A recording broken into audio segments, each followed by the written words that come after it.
All right, guys, what's going on? Welcome back to Top Line. It's your boy Chris, and ladies and gentlemen, hope everybody's having a great Taco Tuesday. I don't know where that came from. Hope everybody's having a great Tuesday, man.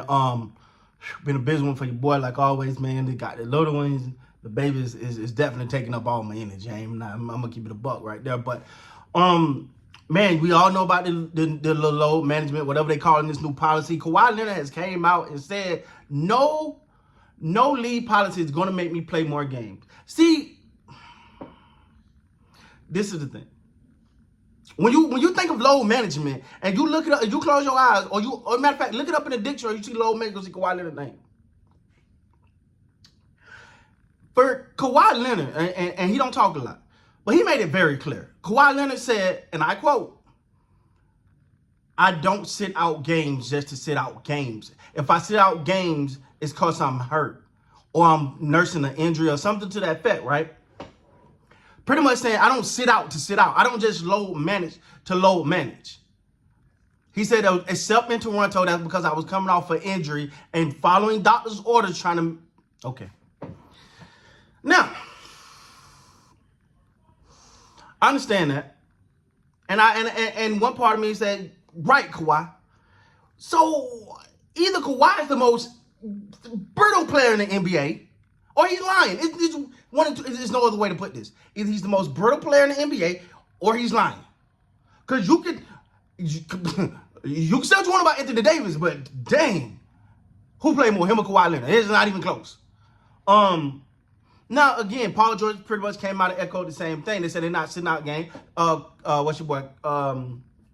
Ty Lue, coach of the Clippers, who I'm very fond of, said the same thing. It was like, hey, if our guys are healthy, they're playing. They're not just sitting out games. But hold up. Kawhi Leonard. This started in San Antonio, bro. And you, along with many of the others, were sitting out games for a quote-unquote rest. It was caught blatantly by the NBA. All right? The thing with Kawhi Leonard is when you see, the last time we seen Kawhi Leonard on a basketball court, it looked like nothing was wrong. Then we find out he had I think, don't quote me, I think it was a torn meniscus. He played through it in game 2 and couldn't play no more after that, and he was out for the rest of the finals. I mean, not finals, the playoff series in the first round. And but when we seen Kawhi Leonard, we didn't see no effects. So either he got a high tolerance. I'm trying to shoot the brother some bail. Maybe he got a high tolerance of pain that he don't show, but then he go to the doctor or they look at him like, nah, you can't go on this. But he like, maybe that's it. Because honestly, I don't believe it. I'm be honest with you, DJ Chris. I don't believe Kawhi Leonard don't sit out games to sit out games. It's just too many of them. And these injuries don't look like, now there's some that look bad. But Kawhi Leonard is also a person that is, and I know it may sound away, but he's also a person that is not going to play if he's not 100% healthy. That's according to multiple sources, not mine, because I'm not next to the brother, and I'm not trying to denigrate the brother. But that is the report on him, that he is not going to play if he's not 100% healthy. So if Kawhi Leonard is as injury riddled as he is, then you got to say the Clippers got to start to look to move on. What are you getting? Because I remember the hype.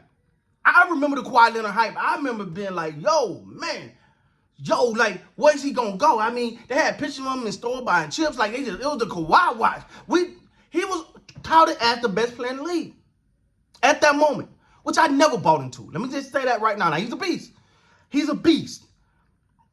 But I never bought into Kawhi Leonard being the best player in the league. And you know why? Because before that shot in Philly, were we talking about Kawhi like that? Was Kawhi on the radar like that? No. Because we barely see him play. Which takes me to another point. If you're saying you don't sit out games, but you sat out a lot of that Toronto season to be right for the playoffs, did you not choose to sit out a game that you could have played in? Right or wrong? Did you not choose to sit out games you could have played it? Now, a championship came for it. It's hard to argue with. It's hard to argue with when championship come from it. That's just what it is. Me personally, I'm giving y'all my thoughts on this new rule, right? I'm giving you my thoughts on it. I told y'all through it. Hey, I think it's BS. I think a player can say, man, my toe hurt. Boom, put it on the injury report. Boom, that circumvent that policy. All right, ain't nothing really you can do about that. All right, cool. Injuries are injuries. Or if the person is, anybody, listen. If you go out there and play basketball 48 minutes and you get up the next day, something gonna be sore on you. That's just now, some people stretch it out. Majority of people, almost everybody, stretch it out, burn it out, whatever they get back out, that's what is normal. But do those ailments hurt? Yeah. Maybe you get your hamstring a little tight, maybe your calf a little tight, maybe your arm a little sore. You put that on the injury report, on shoulder soreness out for this game. That's how they circumvent that system. So to me, much ado about nothing. But the fact that the matter is, when the policy, you look at Kawhi, because Kawhi has missed an umpteen amount of games. And he's paid a lot of money. Now, Anthony Davis had too. But when you look at Anthony Davis' injuries, though, you be like, ooh, that was bad. Like, this boy, it's not that you don't believe he's hurt. It's just he's easily hurt. With Kawhi Leonard, again, this could be a pain threshold thing. It could be a pain threshold. Maybe game 2, he played last year in the first round, game 2, he was good. I mean, he was hurting, but he wasn't showing it. And then game 3, they said, you can't go no more. And then, I don't know, man. I don't know. But I will say, man, that Kawhi Leonard kind of made it clear. Kawhi Leonard pretty much said, I don't load manage. Kawhi Leonard says he don't load manage. That's what he said. If I can play, I'm going to play. Kawhi Leonard says he don't load manage. Now, if you believe that, I got a bridge in Britain I want to sell you. I got some oceanfront property in Idaho. I don't want to diss the brother. I do think he gets away with a lot. Kawhi Leonard gets away. It's like he do all the stuff that a lot of these criticized superstars do that nobody say nothing about. Because Anthony Davis get annihilated. And I give it to him too. I'm not exempting me. No, I'm not exempting me. I give it to him too. Anthony Davis for all the missed games. Kawhi, it ain't even close how many games he missed, but he don't even get ridiculed for it like that. It's like, you know how Kawhi is. Kawhi hurt. He ain't playing. And then you look at a lot of the behind the scene things he do. A lot of the, we've heard the rumors, the divaness. We've heard all of that about him that people just seem to forget about. They just brush it all under the rug. The team can't leave on time. Short the practice when he want to. He don't want to accommodate it. It's a lot. Trying to force teams' hands into doing all that. During that recruiting season, when Kawhi Leonard was the top free agent of the world, if during that time those teams knew then what they know now, man, we good, bro. We good. Still, bro. Just what it is, man. Kawhi Leonard, either that boy is softer than cotton, or somebody lying, man. It is what it is. With that being said, guys, please like, comment, subscribe to the channel. Till next time, you guys be great, man.